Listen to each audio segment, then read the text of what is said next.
Riding the crest of hard rock with gothic flair, Evanescence became breakout stars in 2003 with their debut album Fallen. Frontwoman Amy Lee's bold voice and personal lyrics made songs like Bring Me to Life instant classics, paving the way to 2 Grammy wins at the time and the record going 7 times platinum. This year, the band put out their 5th studio album, The Bitter Truth, and is touring in the fall.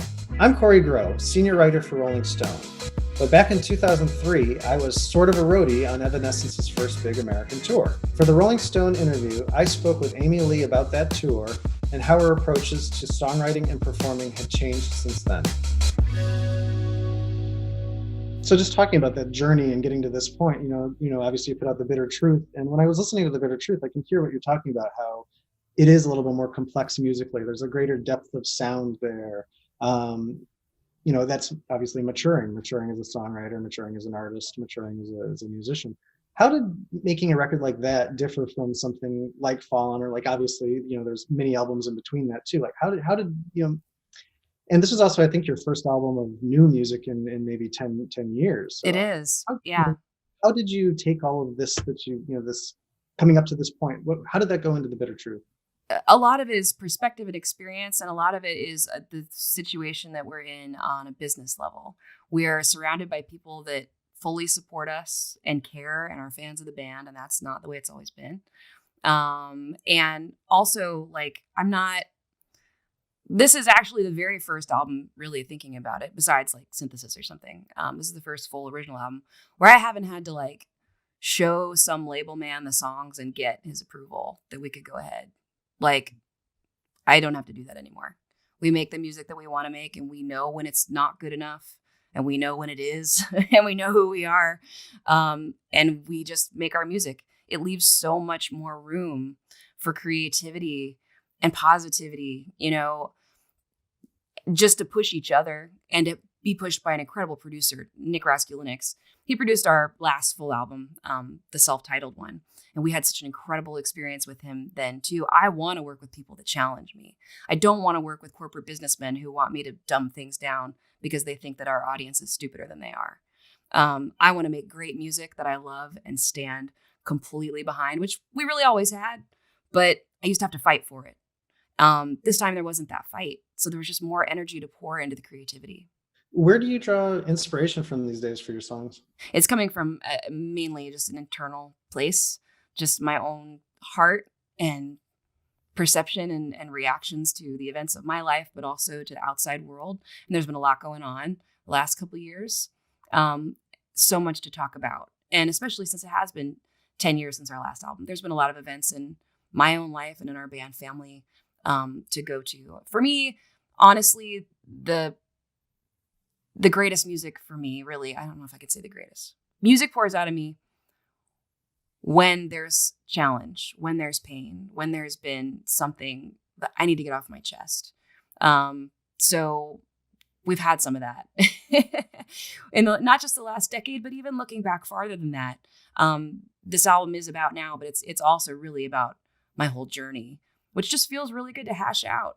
Really good. It's also something that you have to be just looking forward to doing on stage and getting that same catharsis on stage, that you're getting these emotions out in the music, but it's going to be a different thing. So what are you looking forward to most about this Hailstorm tour that you have coming up too? I'm so excited on so many levels about it. It's funny that we were just talking about touring with friends and everybody hanging out together. That's exactly what this is going to be. Last time we toured with Hailstorm was 2012.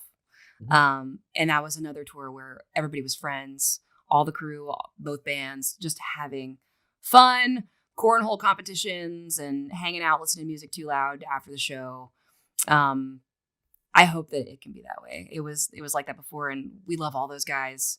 Like it definitely makes a difference just having fun with the people that you're with, and we have a lot of fun with them. But I'm looking forward to that element, the hangout element, knowing everybody. That's super awesome.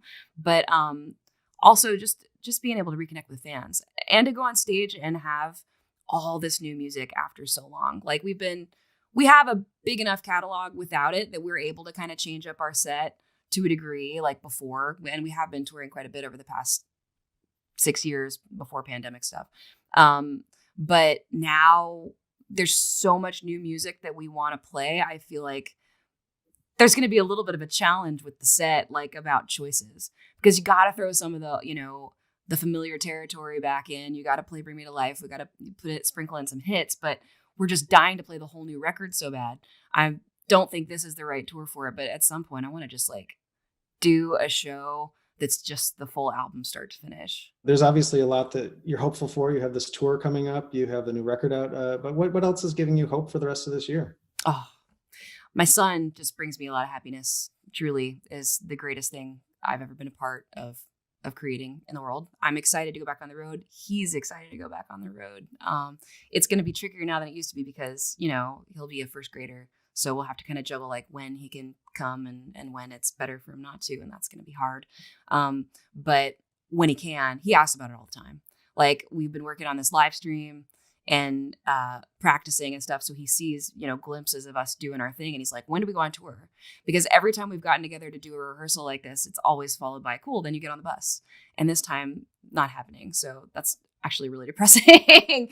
But he gets that. And he's like, so when can we go on the bus? And I'm like, yeah, not yet. But we are going this November. And you're coming for at least some of it. Like, such an adventure to do that and to be able to show it with your child and give it to somebody for the first time is so much fun because it makes you remember all the things that made you fall in love with doing what you do.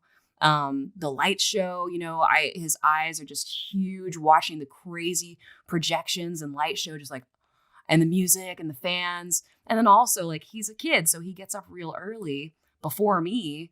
And our crew loves him and take him and let him, you know, help like hang, you know, fly the PAs and like ride on the little golf cart and like see what's going on backstage and understand what putting a show together is. Even making our music videos, we just did our Better Without You video and there's special effects. Like it looks like all the columns come down, but we really only crushed a small column. He instantly was like, how did you do that? How did you make that? Did you actually break that building? And I was like, well, let me show you. So I get to show him how special effects work. And he's really, really interested in what makes stuff work. And it's just exciting to him. That makes me excited. I'm excited to share it with him.